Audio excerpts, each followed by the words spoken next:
doing here? I'm just on my way to my very own summer camp because I'm really in the summer camp mood as I've been reading a lot of summer camp stories, and I'm here to talk about those summer camp stories today.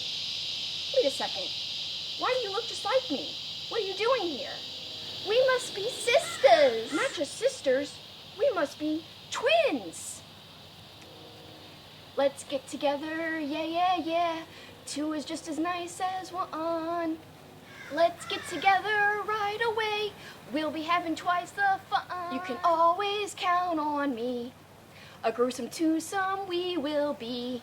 Together, yeah, yeah, yeah. Wait a second. This is the wrong type of summer camp story. Let's start over. What are you doing? Get out of here.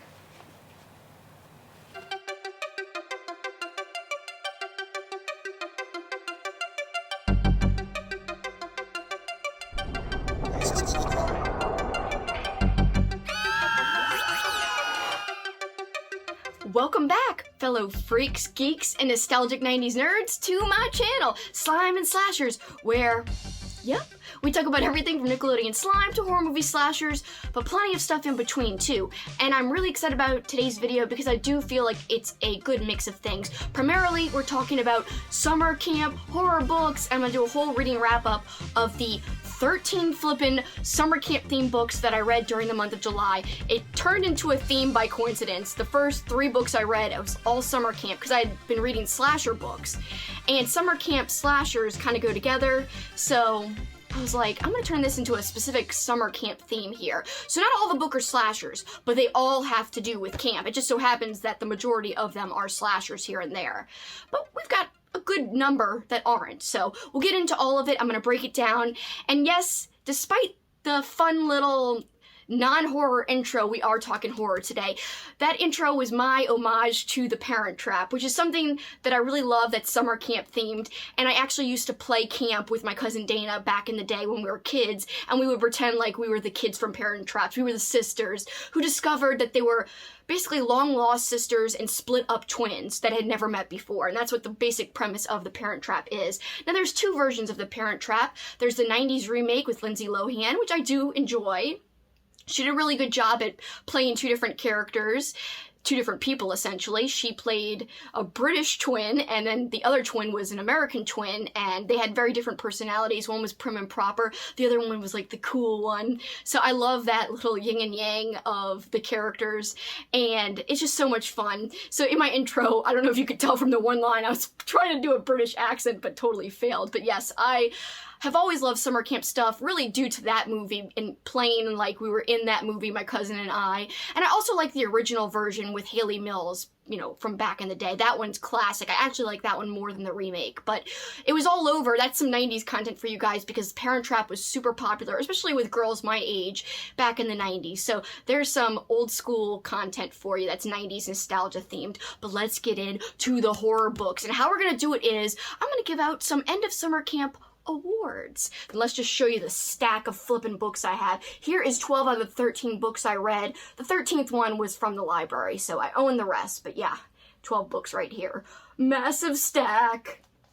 So, as I teased, the first award for the bloodiest book goes to dun dun dun dun dun Kill Hill Carnage by Tim Meyer. Now this was my first Meyer read, but it definitely won't be my last because it was super fast-paced, very exciting. There was some interesting story plots to it too because it actually had like 2 plots going at the same time. Awesome read.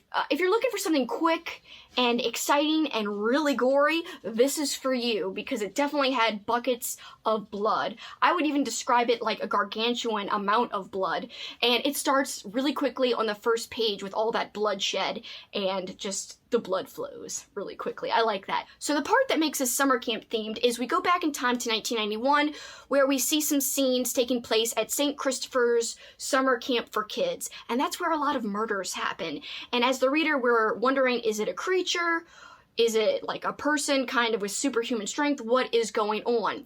And then we jump back to the present where we're following more modern times a group of kids, and they are really fascinated by what happened in 1991. So they go out and stay at this camp where all the murders happened. And there's been rumors for years, ever since the murders, that it had something to do with this factory on top of Kill Hill, hence the name Kill Hill Carnage. So there's this big factory there, and does that have something to do with what happened at summer camp? You'll have to read it to find out. There's all kinds of interesting stuff that develops, and I really gotta give props to Tim Meyer because he did a masterful job at writing this story and weaving in the scenes from 1991 with the more modern scenes. And so I think in another author's hands, they could potentially be confusing, but the way Meyer executed it, it was masterful. So I gotta say that was a very big pro of the book, that you didn't get lost even though it was jumping around in time.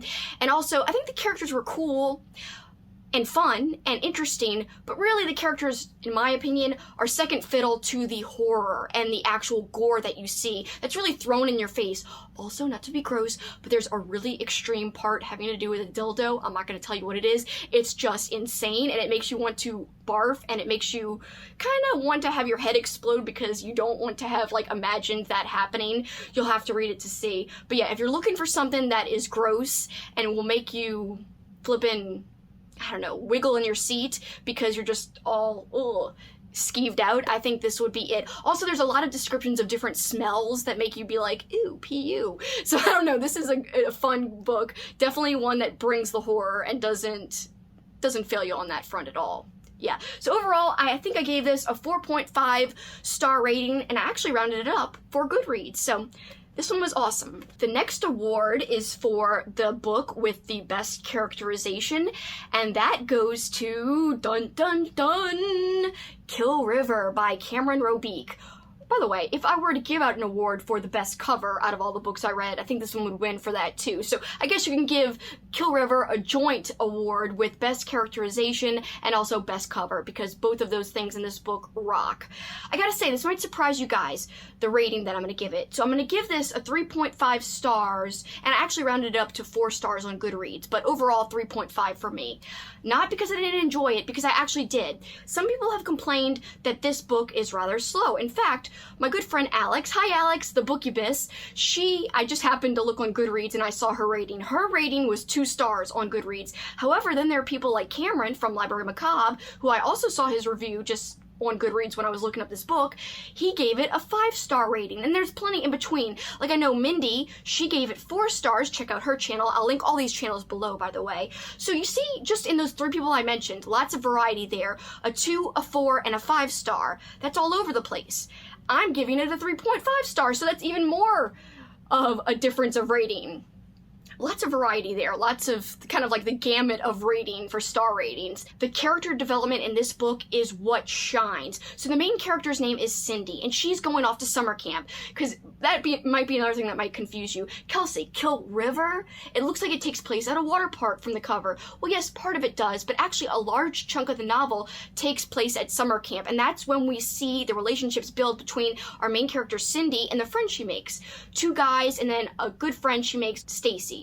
So Stacy is kind of like a rich, preppy girl. Seems like somebody that Cindy wouldn't normally be able to be friends with. However, it's really cool because Stacy embraces Cindy, and Cindy finally feels like she's been accepted. So Cindy's super shy. She's really introverted, really into music. She spends all of her time listening to her headphones, but it's awesome because Stacy gets her out of her shell. And we get a backstory of why Cindy's like this. She really has a hard time befriending people after her best friend kind of got popular and left her in the dust and didn't want anything to do with Cindy anymore. So we see a little bit of Cindy's psyche and why she's so shy and doesn't want to kind of put herself out there. But Stacy proves herself to be a great friend, and we see that develop through the whole novel. In fact, that really adds to some emotional scenes that happen later in the novel, their friendship.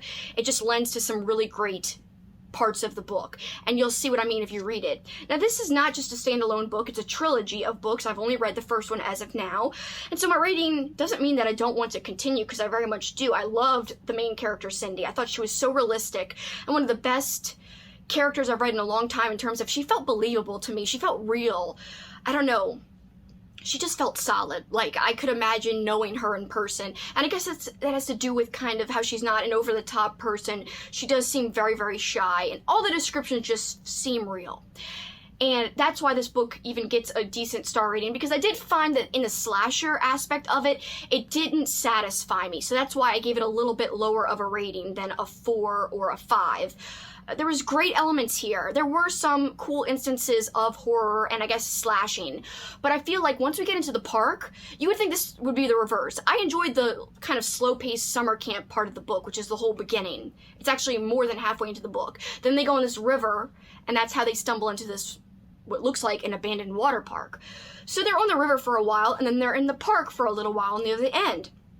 I had the expectation, once we get into the park, the action will pick up. Well, I was kind of disappointed because I feel like that didn't happen. I know some people disagree with that, and they think that the slashing was a very well executed and a high point in the novel. I just think that I was expecting so much blood and description, and the first character who gets killed, we don't even get the details right away of how he gets killed. We get descriptions of his body at one point, but we don't get any further than that. So yeah, who survives, who dies, you'll have to read it and see, but overall a fun time if you can deal with a slow burn, because I would consider this a slow burn, but I think the characters are worth it alone. So yeah, I'm not saying don't pick it up. I enjoyed it overall, and definitely this deserves Best Characterization Award for Cindy, and also the friendship between Stacy and Cindy. Our next award is for the most well-rounded book, and I'm really excited about this one because this was, I gotta say, spoiler alert, my favorite book out of the 13 summer camp themed reads that I read in July,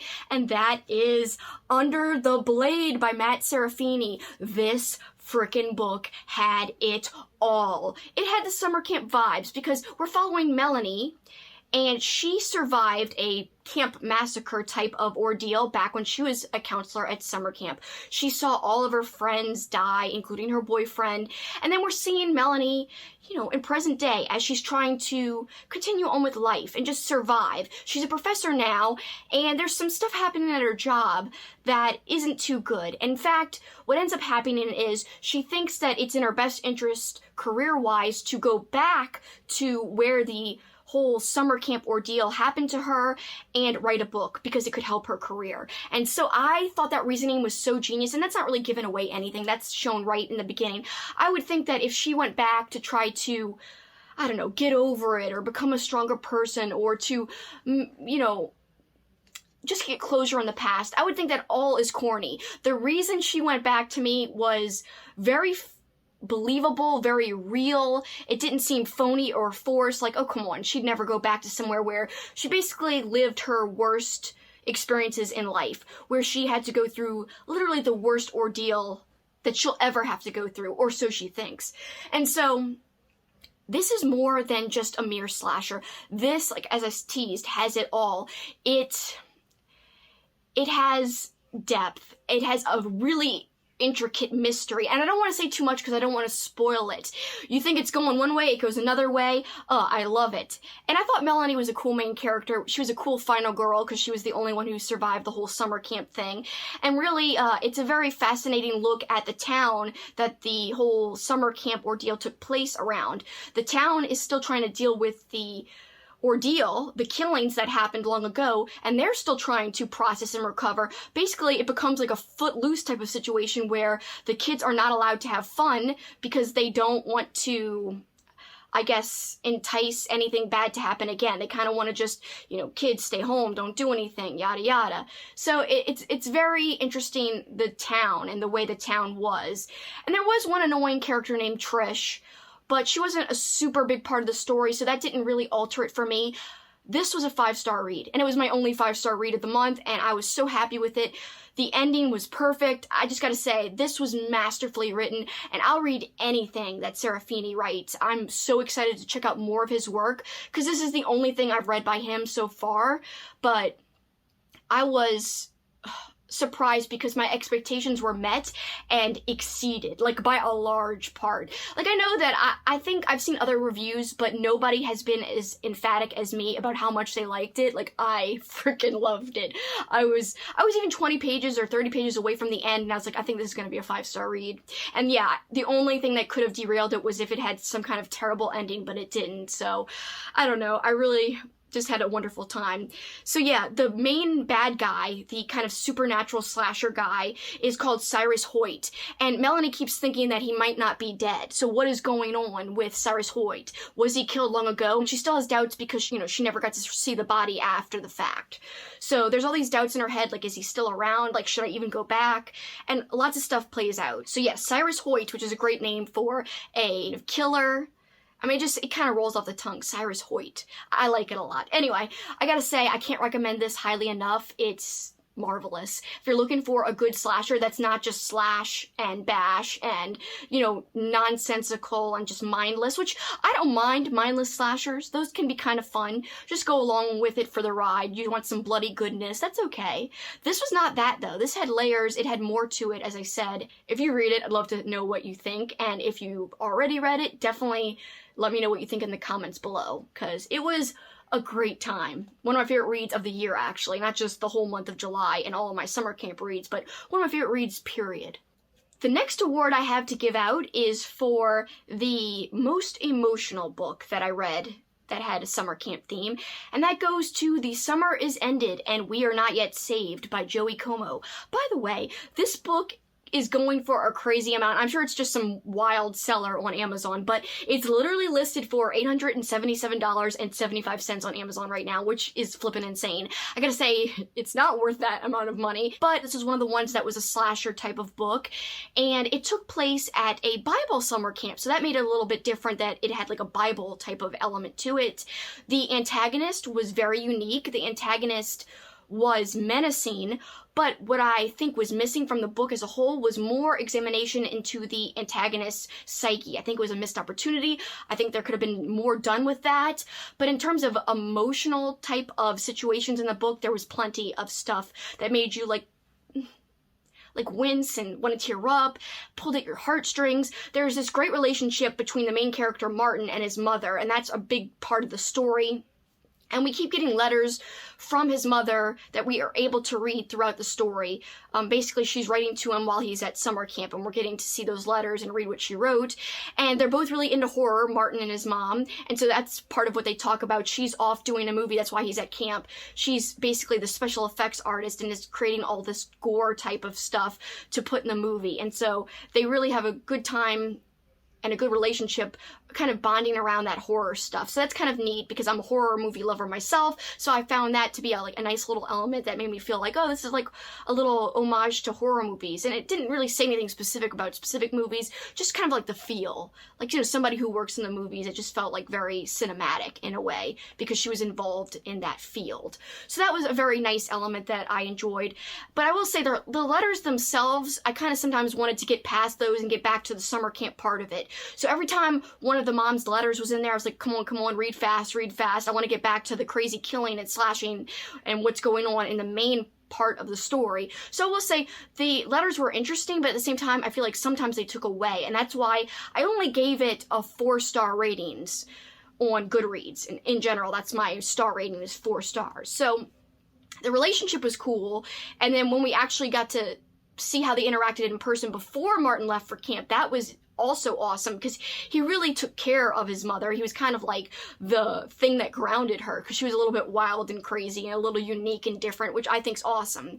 Why would you want to be normal? I'm not normal. I think like it's awesome when people are unique. So his mom was definitely unique. And so Martin was kind of the more serious one, and he would keep her grounded. So that was cool to see their relationship in the beginning, but yeah, the letters, not so much. But overall, lots of gory scenes, lots of detail about the killings that take place, and you got to read it to find out what transpires. But definitely, in my opinion, the most emotional book. Alright, and the next award is for the cutest book of my summer camp themed readathon, and that goes to Camp Midnight. This was so flippin' cute. Not just the story, but really also the illustrations. I'm going to try to show you guys some little excerpts here.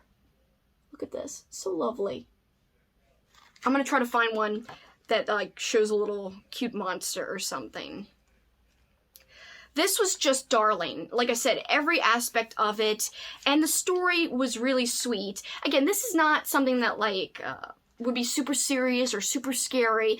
It's a cute, quick, fun little read, more like a graphic novel, comic type of read.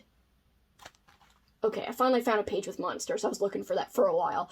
As you can see, here's some monster that she sees in the forest, and there's a girl named Sky, and she's been sent to camp. However, she gets on the wrong bus, and she actually winds up at a camp for, like, monsters who year-round during the regular time of the year live as humans or look like humans, but then when they get to camp they can reveal their true selves. And so a big part of the story is being okay with your true self, no matter what really is deep down your truth, like who you are, being okay with that, accepting that. I love that message, and I would like to see even more in this universe because I feel like it just touched on the surface of everything. And like I said, it was just had like a cute little spooky atmosphere. It wasn't creepy. It wasn't scary. It's more of a nice message about self-acceptance and also making friends along the way and also accepting who they are as people. So lots of good stuff here. It was written by Stephen T. Seagle and it was illustrated by Jason Adam Katzenstein. And there's little biographies of both of them on the back, and they even have drawings of each of them in the back. It tells why they did this project and what it means to them, so I liked that that was in the back as well.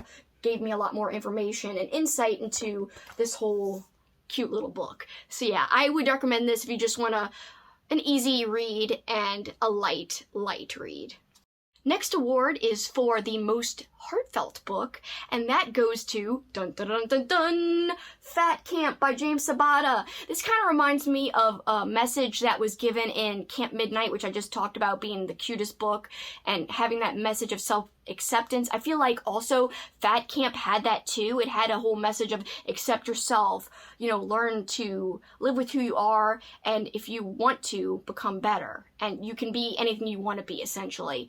And I love that whole idea, but what this had that Camp Midnight didn't have, because it's not the same audience, this one had the gore and the blood and the slashing. So this was another slasher that I read, and it was really good. And I gotta say, I was really taken aback because I thought this was going to be a lot different. And in fact, I feel like Elizabeth Sagewood did a great review of this book on her channel. She really said things quite eloquently, and she said the same thing as me about she thought this was going to be written for a much younger audience. However, it's definitely an adult book to where it is about slashing, like there's gore involved and there's definitely some violent scenes, but I liked that about it. And it still had, like I said, the heartfelt message, and that's why it wins the most heartfelt award, at least for me. This book really gets you invested in the characters.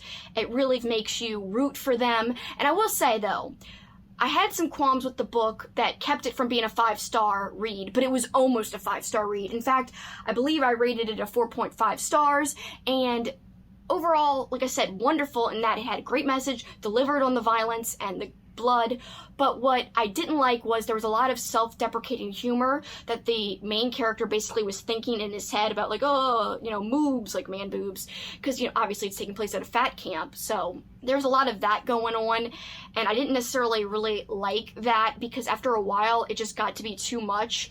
Like, okay, stop putting yourself down, like, it's not that funny, it's not funny at all. And even other characters were ribbing on each other about their weight and stuff, and I know that's realistic probably, and probably would happen at a fat camp between guys, like, oh, haha, let's give each other shit, let's give each other hell, but it just was overwhelming in the very first part of the book. And there is some bathroom and immature humor. That part didn't bother me because really it's younger guys, and that's how younger guys would be. It's just the self-deprecating humor. It just kind of, not that it wasn't real or appropriate, it just was like a slog to get through after a while when it kept popping up in the book. But once you hit the halfway part, it picks up, it over-delivers at what I was expecting, and the ending was wonderful. And that's even the most heartfelt part of the whole story. And how we see our character, our main character, kind of change throughout the book. Philip McCracken is his name. That's quite a unique, funny name, but he goes through a lot of changes. He's the one at Fat Camp. He's the one we're mainly following, but he's also there with his best friend. And funnily enough, his best friend is going out with his sister, and so his sister and her best friend come to visit Philip and his best friend at camp. And so that's why these girls are there while everything takes place. So it kind of follows the main characters of Philip, his best friend, and Philip's sister and her best friend throughout the whole camp ordeal. Will they be able to survive their time at camp when the slashing takes place? And why is the slashing taking place? I'm not going to give anything away. There's a really cool reveal. Even though I guessed who the killer was, I still think, even if you can guess it, it was still decent. And the reasoning made sense. And so I just liked a lot about this book. I was surprised by it, and I think that's also why I gave it such a high rating, because my expectations going in were like kind of low. Not low, I was expecting something, and it totally went into a different direction. I was like, oh, that's interesting. And also, the whole style of the book was different than I thought, as I conveyed earlier. And yeah, I gotta say, I did an okay job reviewing it just now, but not really. Go check out Elizabeth's flippin' review. Elizabeth Sagewood, I'll link her channel below. It's a fantastic review, and she's always so eloquent with her book synopses and saying what the book's about in her own words. I kind of fumble through that part, but basically the idea is this one is great for a slasher that also has a little bit of heart too, here and there that pops up. So you don't just have the blood flowing, you got the heart pumping in a emotional, really nice way. So there you go. I read a couple of middle grade, or what you could call kids books, for this whole readathon, and I'm about to give out the award for the best kids book that I read, and that goes to dun dun dun Goosebumps. Welcome to Camp Nightmare, and this is Goosebumps number 9, and I gotta say, it blew me away. I know I've been saying that a lot throughout this whole video, but I had such a fun time with almost all of these books. There was really no book where I was like, I hate this experience. And this was one of the experiences that not only did I enjoy, but flippin' loved. I was over the moon while reading this, and the ending really just surprised me. The ending went to places that I did not expect at all, and also, it felt very different from other Goosebump books in terms of story. I know that I've seen other people rate this on Goodreads, random people just reading reviews after I read it, that were like, it's okay, you know, they didn't feel that scary. I have to kind of go against that and say there were parts where I was like, what's going on? What's going on? I was really intrigued, and I was a little creeped out at some of the things the main character was describing. We don't know what's going on the whole time he's at camp. So basically, I'm gonna read the synopsis in the back of the book. Those scary stories about camp are all coming true. The food isn't great, the counselors are a little strange, and the camp director, Uncle Al, seems sort of demented. And that's an understatement, by the way. Okay, so Billy can handle all that, but then his fellow campers start to disappear. What's going on? Why won't his parents answer his letters? What's lurking out there after dark? Camp Night Moon is turning into Camp Nightmare for real, and Billy might be next. So this was fabulous. Billy was a really cool character, just seemed like a very good kid. I don't know, all Goosebump books are fun, so you know you're not going to have a bad time going in. But this one just exceeded everything I thought it could be, and it was one of my favorite Goosebump books, period, that I've reread so far. Out of all the Goosebumps I've been reading and rereading this year, this one's been my favorite, I gotta say, just because the ending was so, I don't know, out of left field. I wasn't expecting it at all. Yeah, wonderful stuff. Definitely earns the badge for best kids book that I read for this readathon. Okay, and inevitably, when you have such a large group of books, and you have some favorites, you're obviously going to end up with a least favorite. And so that brings me to my next award, and it's kind of a negative award, where else everything has been a positive award. I don't know how you can really make an award negative, but I have created a least favorite book award, and I guess it's more of a demerit, but that distinction goes to, unfortunately, Camp Neverland by Lisa Quigley. And this basically follows our main character Max as she goes to camp. Max is kind of an outsider. She doesn't really relate with anybody. She's also bullied by this really terrible guy, and so she is just intrigued when she gets this camp flyer in the mail, and she cannot wait to go. And when she gets there, she feels like finally she belongs. She makes a group of friends, but oh no, the bully that has been bothering her at school is also at camp somehow. It's very inexplicable to why he's so randomly there, especially because you have to be special and be invited to this camp. It's very hard to get into camp, and so I guess even like it's an exclusive camp. And so to see him there, she's just shocked, and she is worried that it's going to ruin her time. Lots of things start to happen, and don't be fooled though by it looks very small. It looks like, what is this, a kid's book? No, there is some really gross, disturbing violence in here. There is some bloodiness in here, and some scenes that are, you know, not for kids, definitely. This is definitely an adult book. It's more of a novella. And I will say, although I didn't like overall the tone of the story, because I feel like it was very in my face, the tone that I felt like it was portraying was like certain people are bad. All certain people are bad. I don't want to kind of spoil anything, but it just felt like it had a very heavy-handed message, and I just felt like it didn't work for me personally. I gave it a 3-star rating, so this is the lowest rating. I think it might have tied another book, but this is the lowest rating out of all the books, was a 3-star. That was the lowest I gave anything. I did like the character Max herself. I thought it was very nice and very satisfying to see her accept who she was, to see her make friends, to see her come out of her shell. And we've seen that theme in a lot of these books, you know, girls going to camp or guys going to camp and accepting who they are or making friends, or that's a whole great camp theme. That setting seems to be ripe for that kind of storytelling for sure. But yeah, Max was great, but the story and the way it was executed, in my opinion, not so much. However, why don't you guys check it out, because I'm always up for personally reading things for myself. So that's why I always think that people should check things out for themselves as well. So that's what I do, and I wouldn't discourage anyone for checking it out, because you guys might like it more than me, because it definitely had some gross stuff in it in terms of horror and like I said earlier, violence. Ugh. Alright, so yeah, that's my 3-star least favorite. Alright, and so I talked about my overall least favorite book, and that brings me to another kind of negative award. This would be my least favorite kids book that I read, and that goes to the Shivers book, Ghosts of Camp Massacre. All the Shivers books are by M.D. Spenser, and you know, I know that some Shivers books are better than others. I've heard people say this was my first Shivers book, and I didn't like this one too much. I didn't think there was much going on. It was very slow, it dragged. You know, there was an interesting kind of mystery, but overall not satisfying in the least. But this won't stop me from reading other books in the Shivers series. I'm still looking forward to it. In fact, I've got a few more that seem a lot more fun. But I thought this one would fit the camp setting and the camp theme I was going for, and it did. It took place at camp. But overall, just nothing to write home about, and just something that I honestly had a hard time finishing. So out of all the kids and young books I read, this would be my least favorite for sure. Definitely, also gave this one 3 stars, so that's why it ties Camp Neverland as my least favorite in terms of star rating. It got the same rating. Alright, and I still have 4 books to talk about, because darn, I mean, 13 books is a lot of books to talk about in one video, but I'm not going to go in depth on each of these books.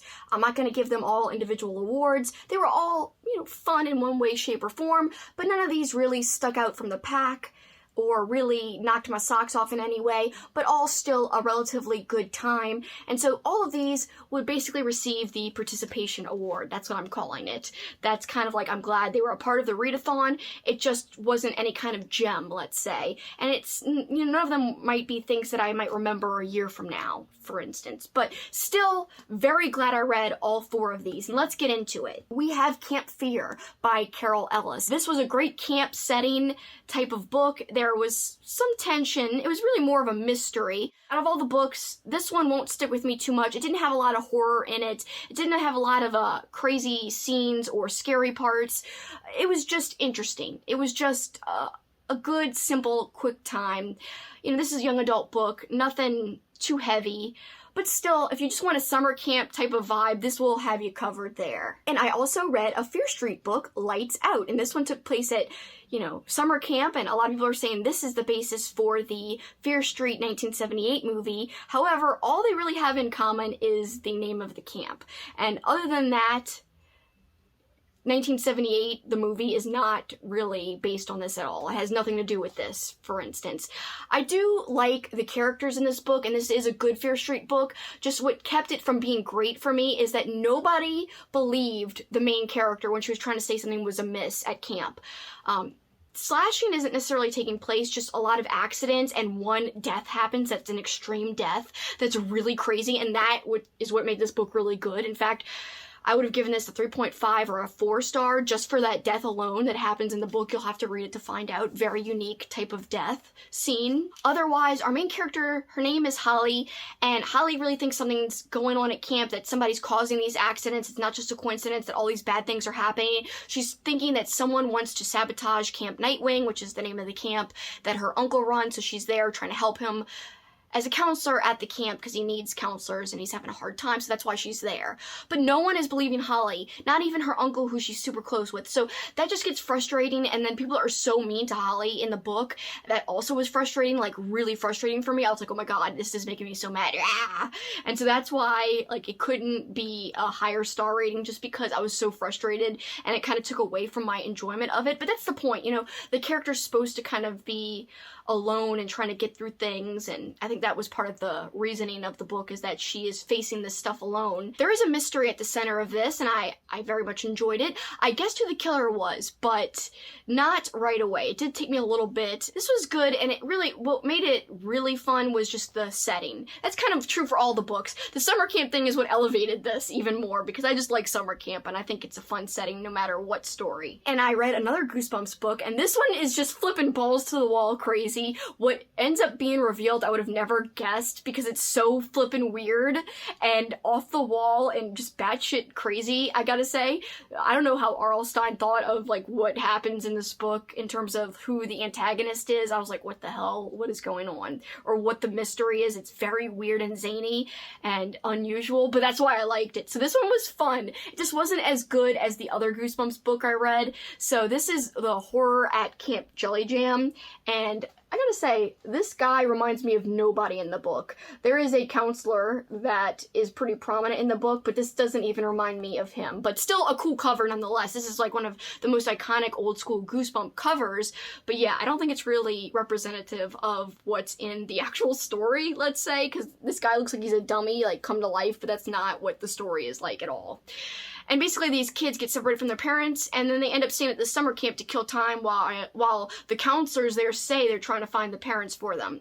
So stuff ensues, and everyone at the camp seems to be obsessed with winning and doing their best in all the sports activities, because it's a sports summer camp. So each one of these summer camps are unique. Now, most of them are just normal summer camps, but we've had a Bible summer camp in this readathon. We've had a flippin' sports summer camp. We've had a frickin' monster summer camp. Lots of different camps, and I just think that's kind of fun. And a fat camp, too. Fat summer camp. So there's all kinds of camps, and that's what made this readathon so diverse. I'm really glad about all the different choices of books that I chose for this one, and this is no exception. I fit this in at the last minute. It was one of the last ones I read, and I'm so glad I did, because just when I got to the end, I gotta say, I was like, what the frickin' hell? And so if you want to like exclaim to yourself, what the hell is going on? Why this? Then yes, read this book, because it was wild. That's all I gotta say. I don't know how else to describe it. You have to read it to see. I know most of you probably already read it. This was a first time read for me. I didn't read this one when I was a kid, so weird in the best way. Alright, and finally we're at the last book, the very last book that gets a participation award out of the group of 4, and it's the last book that I'm talking about overall in this whole chat, and that is part of the Monsterstreet series. This is Camp of No Return, and this is actually, I believe, the last book of the Monsterstreet series. There's 4 of those that I own, and I really am eager to read the other ones in the series, because I enjoyed this one, but I can tell that the other ones are going to be better, and from what I've heard from other people, the other ones are what shine the other books in the series. You know, one's even about Halloween, called The Halloweeners. I can't wait to get to that one. This one definitely was a very camp-heavy theme, had a really strange ending. This reminded me kind of the Goosebumps books, and I mean, the Monsterstreet series is reminiscent of Goosebumps in general, and in fact, the whole reason I found out about this series of books is because Cameron Chaney, on his video, you know, if you like Goosebumps, read these, he mentioned this series and he praised it very highly, especially like some of the earlier parts of the series. So obviously it is like Goosebumps for him to have recommended it. So that's why I bought them, and so far this was a good start, but I'm really looking forward to the others, and I could just tell the others are going to be really awesome. This one was fun, don't get me wrong, just wasn't anything like would kind of, you know, blow me away type of thing. So basically here's the premise. I'll read the back of the book. The best summer of Harper's life might be her last. On the way to Camp Moon Lake, the most magical summer camp on Earth, all Harper can think about is her parents' looming divorce. Soon enough, though, the outdoor movie theater, the water park, and the chocolate buffet begin to work their magic on her. But then campers start to disappear, and Harper notices the counselors acting unusual. The cheerful facade of the camp falls apart to reveal strange secrets and a sinister plan. Escaping will take everything Harper has, and maybe even her life.